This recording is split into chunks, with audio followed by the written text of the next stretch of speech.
कुरुक्षेत्राची विस्तीर्ण विशाल रणभूमी उदास उजाड वाटत होती. आकाशी सूर्य तळपत असूनही त्या भूमीचे तेज ओसरले होते. ज्या भूमीवर एवढा घनघोर रणसंग्राम झाला त्या भूमीवर वीरांच्या चिता रचल्या जात होत्या. विजयाच्या आकांक्षाने जन्ममृत्यूचे भय न बाळगता शत्रू रुधिराच्या तहानेने रणभूमीवर सदैव वावरणारे जीव विजय संपादन करूनही त्याच रणभूमीवर नतमस्तक होऊन थारातीर्थी पडलेल्या आपल्या वीरांचा शोध घेत होते. जय पराजयांचा अर्थ केव्हाच संपला होता. ज्यांच्या चाकांच्या भेदक वेगाने रणभूमीला लक्षावधी चाकोऱ्या पडल्या त्या भग्न रथांच्या राशी त्या रणांगणावर एकत्रित केल्या जात होत्या.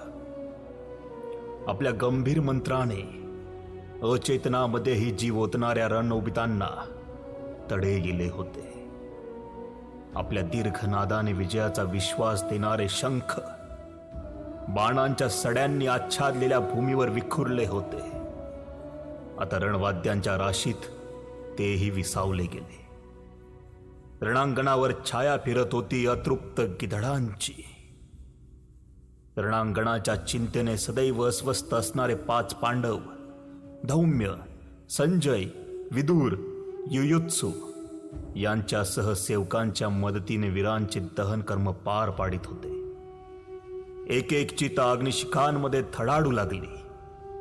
धरतीवर पुण्य अवतरावे म्हणून एकेकाळी जी भूमी सुवर्ण नांगराने नांगरली गेली होती त्या कुरुक्षेत्रावर उठलेले धुराचे शेकडो काळेक भिन्न लोट आकाशाला भिडले होते.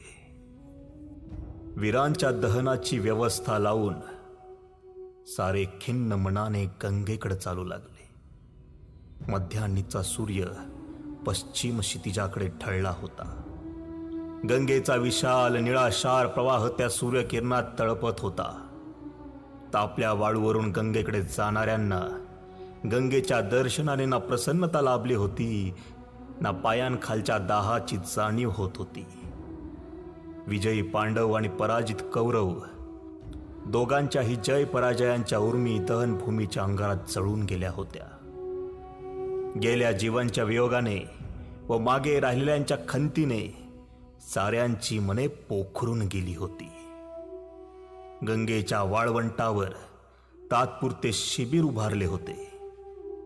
नतमस्तक झालेले खिन्न वदनाने आणि मंद पावलांनी गंगेकडे जाणारे वीर दिसताच त्यांच्या वाटेकडे लक्ष देऊन बसलेल्या शिबिरातील राजस्त्रिया आपल्या परिवारासह उठल्या आणि नदीकडे चालू लागल्या. युधिष्ठिर गंगेच्या प्रवाहामध्ये जाऊन गुडघाभर पाण्यात उभा होता. नदीकाठच्या एका कातळावर राजमाता कुंती बसली होती. तिच्या शेजारी द्रौपदी अधोवदन उभी होती. त्या दोघींच्या मागे तटस्थपणे कृष्ण उभा होता. भीम, अर्जुन, नकुल, सहदेव आपल्या स्वकीयांच्या समूहात वाळू किनाऱ्यावर व्यथित मनाने बसले होते. पराक्रमाचा अहंकार नव्हता, प्रतिज्ञांची जाणीव नव्हती, विजयाचा आनंद नव्हता. बाहुबलाचे तेज केव्हाच सरले होते. आठवण होती फक्त विजयासाठी रणांगणी बळी गेलेल्या वीरांची. नदी पात्रात उभ्या असलेल्या युधिष्ठिर एकेका वीराचे नाव घेऊन तिलांजली देत होता. त्या उच्चारल्या जाणाऱ्या नावाबरोबर आठवणींचे उमाळे येत होते.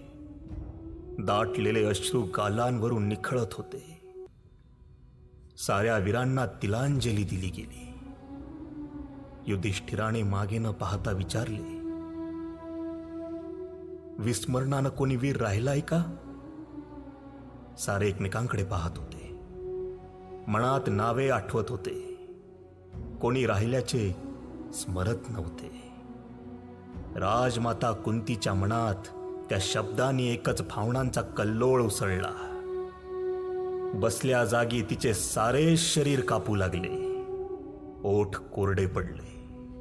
तिचे शुष्क नेत्र अज्ञात जिव्हाळ्याने भरून आले. कुंतीने आशेने कृष्णाकडे पाहिले. कृष्ण तसाच एकाग्रपणे गंगेच्या प्रवाहाकडे पाहत होता. त्याच्या नेत्रकडांवर अश्रू गोळा झाले होते. युधिष्ठिर वळणार हे पाहता सारे बळ एकवटून कुंतीने हाक मारली, कृष्णा. कृष्णाने कुंतीकडे पाहिले. कृष्णा, तू तरी. कुंतीला पुढे बोलावले नाही. सारे कृष्णाकडे पाहत होते. कृष्णाने उभ्या जागी एक दीर्घ श्वास घेतला. आपले उत्तरीय सावरले आणि तो गंगेच्या दिशेने चालू लागला. युधिष्ठिर वळतोय हे ध्यान येताच कृष्णाने दुरूनच हाक दिली, थांब धर्मा, वळू नकोस. गंगेच्या प्रवाहात उभ्या असलेल्या युधिष्ठिराजवळ जात असता आपले वस्त्र सावरण्याचेही भान कृष्णाला राहिले नाही. कृष्ण जवळ जाताच युधिष्ठिरने विचारले, कृष्ण, साऱ्यांना तिलांजली दिल्या गेल्या. नकारार्थी मान हलवीत कृष्ण म्हणाला, नाही धर्मा, अद्याप एक तिलांजली द्यायला हवी. अशक्य कृष्णा, पराजयात साऱ्यांचंच विस्मरण होतं, पण विजय आपल्या वीरांना कधीही विसरत नाही. या मिळवलेल्या विजयाची निरर्थकता या तिलांजली प्रसंगानं मला पुरेपूर समजली आहे. ते दुःख आणखी वाढवू नकोस. असा वीर कोण आहे की ज्याचं मला विस्मरण व्हावं? कृष्णाने उभ्या जागी आवंढा गिळला. आपल्या भावना शक्यतो आवरण्याचा प्रयत्न करीत तो म्हणाला, धर्मा, ज्याच्या तिलांजलीला अग्रहक्क द्यावा असा तो वीर. तुमच्या विजयासाठी ज्यानं स्वेच्छेने मृत्यूचं आव्हान पत्करलं तो वीर. तुम्ही ज्याला शत्रू मानत होता, पण तुमचा ऋणानुबंध ज्याला सदैव ज्ञात होता, असा तो एकच वीर आहे. कृष्णाच्या बोलण्याने धर्मभय व्याकुळ झाला. तो कष्टाने उद्गारला, पितामह भीष्माचार्य, अशक्य. ते तर उत्तरायणाची वाट पाहत आहेत. त्याखेरीज ते देह ठेवणार नाहीत. उत्तरायणास अद्याप अवधी आहे असा अपमृत्यू. नाही युधिष्ठिरा, मी पितामहाबद्दल बोलत नाही. मी बोलतोय महारथी कर्णाबद्दल. कर्ण, राधेय. युधिष्ठिराचा सारा संताप त्या एका नावाबरोबर उफाळला. तो निश्चयपूर्वक म्हणाला, नाही कृष्णा, माझ्या शांत स्वभावाला सुद्धा मर्यादा आहेत. माझ्या नीतीचे बंधन निश्चित आहे. ज्याला मी शत्रू मानलं त्याला मी तिलांजली देत नसतो. तो तुझा आप्तस्वकीय असला तर? कृष्णा, एक वेळ मी कौरव वीरांसाठी तिलांजली देईन, पण कर्ण, त्या राधेया. शांतपणे ऐक. कृष्णाचा आवाज शुष्क बनला होता. महारथी कर्ण तुझा ज्येष्ठ भ्राता आहे. कृष्णा, तो राधेय नाही, कौंतेय आहे. खोट खोट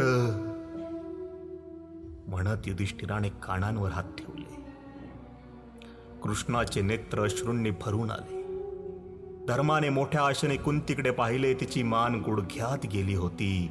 बसलेले चारी पांडव आश्चर्यचकित होऊन उभे राहिले होते. कृष्णाचे शब्द कानांवर पडत होते. युधिष्ठिरा, मन स्थिर कर, शांत हो. नियतीपुढं कुणाचंही काही चालत नाही. महारथी कर्ण साक्षात सूर्याचा पुत्र होता. माता कुंतीला कुमारी अवस्थेत मिळालेलं ते वरदान आहे. कर्ण ज्येष्ठ आणि श्रेष्ठ कौंतेय आहे. त्याला तिलांजली देणं तुझं कर्तव्य आहे. मी सांगतो ते सत्य आहे. धर्मनिष्ठ युधिष्ठिरा, कौंतेय म्हणून आदरानं, ज्येष्ठ म्हणून नम्रतेनं, दाता म्हणून कृतज्ञतेनं कर्णाला तिलांजली दे. साक्षात संयम असा लौकिक असणाऱ्या युधिष्ठिराचे बळ त्या शब्दांनी खचत होते. त्याने कष्टाने गंगेची ओंजळ उचलली. अज्ञानाच्या आवरणात आणि विजयाच्या उन्मादात सदैव तुझ्या मृत्यूची इच्छा करणारा मी युधिष्ठिर, हे महारथी कर्णा, ज्येष्ठ आणि श्रेष्ठ कौंतेया, आज तुला पुढचे शब्द उच्चारण्याचे बळ युधिष्ठिराला राहिले नाही. थरथरणाऱ्या ओंजळीतील जल सुटले. गंगेच्या विशाल प्रवाहात एक नाजूक खळगा क्षणभर दिसला आणि युधिष्ठिर पाण्यात ढासळला.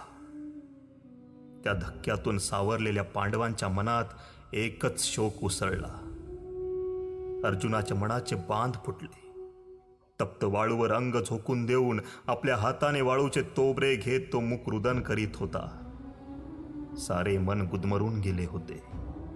नौबत झडावी तसा अखंड नाद मनात उठत होता. कर्ण, राधेय नव्हे कौंतेय, वैरी नव्हे बंधू. शस्त्रस्पर्धेच्या वेळी याच कर्णाचा राधेय सुतपुत्र म्हणून मी अपमान केला होता. सरोवरात पडलेल्या प्रतिबिंबाला पाहून चंद्राला गारगोटी समजलो होतो. हाच तो कर्ण द्रौपदी स्वयंवराच्या वेळी मत्स्यभेद करूनही अपमानित बनलेला. शौर्यामुळे नव्हे, कीर्तीमुळे नव्हे, खोट्या कुलाभिमानामुळे निमुटपण. हाच ना तो वीर ज्याला द्रौपदी वस्त्रहरणाची सारी दुष्ण दिली. ती दुष्ण तरी खरी होती का? हे महाबाहो, अभिमन्यूच्या वधात तुझा हात नव्हता हे फार उशिरा कळलं. पण त्याआधी तुझ्या पुत्राचा वध मात्र मी सूड भावनेने केला होता. ते पाहत असूनही तुझ्या मुखातून शाप का बाहेर पडला नाही हे आज समजून तरी काय उपयोग. जवळ येणाऱ्या पावलांच्या आवाजाने अर्जुन फाणावर आला. त्याने दचकून वर पाहिले.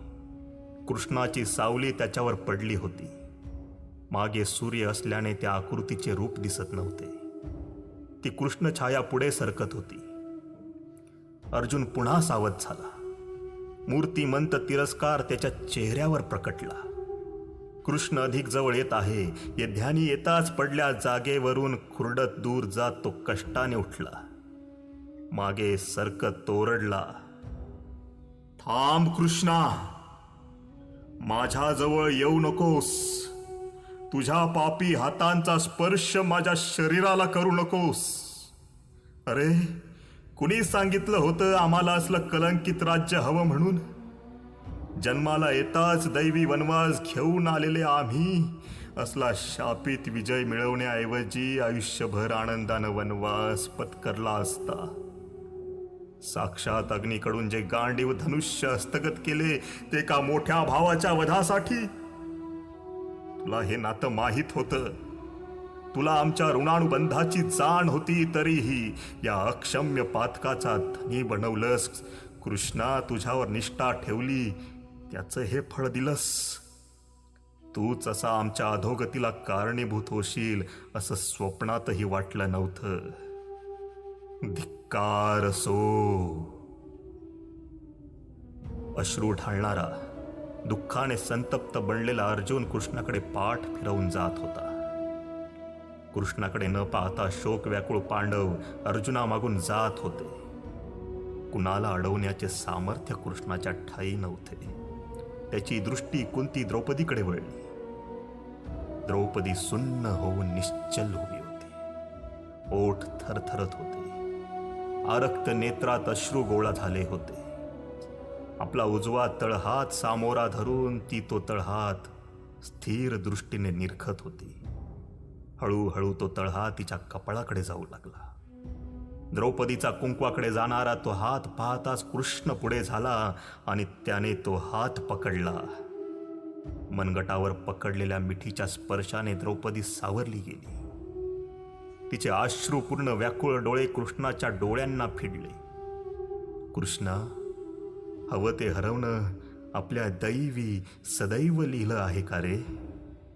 राजमाता कुंती कष्टाने उठत होती. द्रौपदीने आपला हात सोडवून घेतला आणि कुंतीला आधार देण्यासाठी ती धावली. द्रौपदीच्या आधाराने उभी राहत असलेल्या कुंतीने कृष्णाकडे पाहिले. तिच्या डोळ्यात सारे भाव तरळून गेल्याचा भास कृष्णाला झाला. कुंतीसह द्रौपदी निघून गेली. त्या शांत गंगा तटी आता कोणी उरले नव्हते. एकटा कृष्ण त्या कातळावर उभा होता. अस्ताचलाला जाणाऱ्या तिरप्या सूर्यकिरणात गंगेचा प्रवाह पाहत तो उभा होता, एकटा.